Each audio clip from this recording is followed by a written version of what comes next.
Everyone, it's the first Friday of the month, and so I wanted to. I saw some crazy market stats pop up here in our local MLS, and so I wanted to share some real estate market numbers with you, and because it's March, and we want to see how the market's doing.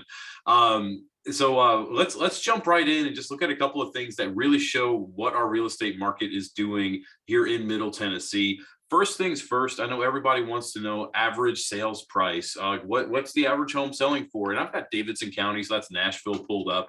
You can see the average for Davidson County, 554,000. Let's actually look at median because that also that takes away some of the ultra luxury properties as well. The median sales price is 430, for last month.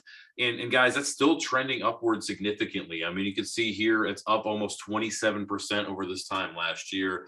And sales prices, the way they trend are really dictated by two things. One is interest rates. And while we have seen those interest rates rise a little bit recently, and I don't have a graph for that pulled up right now, the other one is months of supply. Months of supply is a real estate statistic that shows if no other home were to ever hit the market, how long would it take every home that's out there to sell right now? In Davidson County, it's less than a month. Guys, like just to put it into perspective, 6 months of supply, so where my mouse is right here, that's considered a quote unquote balanced market. And we haven't seen that in almost a decade now, since toward the end of 2012. Above 6 months is a buyer's market, below 6 is a seller's market. Guys, this is the strongest seller's market we've ever seen. In fact, you can kind of see just a repeating pattern when you look at this historical graph of a bell-shaped curve every year, where inventory levels drop at the end of the year. They start trending up at the beginning of the year. They kind of peak in the middle, like you can see here for 2014, and then they drop again at the end. And we've always seen that really until the pandemic started. We saw inventory levels rise a little bit during the pandemic, came back down, and then they have not gone back up since. Long story short, what this means is it is the best time ever to sell a house. Just think about it. If you're selling anything, any good or service that's out there, you're going to get more money for something when there's less supply, when there's less competition for what you're selling.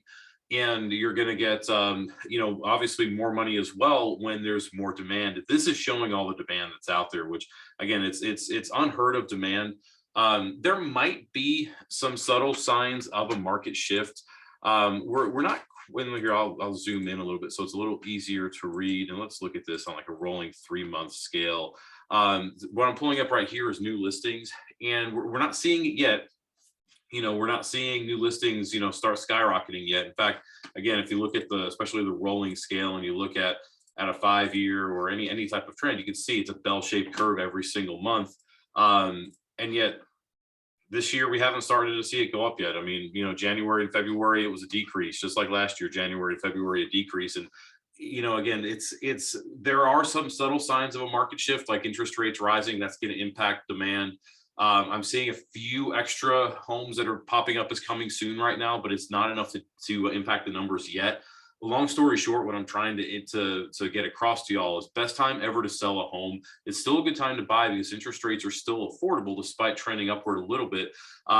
And this market might not last much longer. I mean, I do think it's probably going to be here throughout 2022. However, we don't know that. Interest rates could obviously there's so much uncertainty in our world right now, from just the economy to a possible war. I mean, there's so much going on. All that's gonna impact the real estate market in ways that we don't quite yet know. And so what I'm trying to say is, if you have real estate goals and real estate dreams, whether it's to buy that first home, whether it's to downsize and get that maybe the kids have moved out and it's time to get that smaller property, or maybe you just want a bunch of land and you want to get out of that subdivision and get a little bit more privacy, whatever it might be, now is the time to make it happen, because you can sell your home at top market price. We are seeing interest rates rise a little bit, but they're still great, and you can still lock in at a great rate right now. And there's just a lot of opportunity. Y'all, if y'all have any questions, give me a shout. If you're seeing this on Facebook, put a comment in there, shoot me a PM. If you're getting this through email, hit reply. I'm happy to answer any and all questions that y'all might have. But until next time, I appreciate y'all checking this out. We'll see you soon.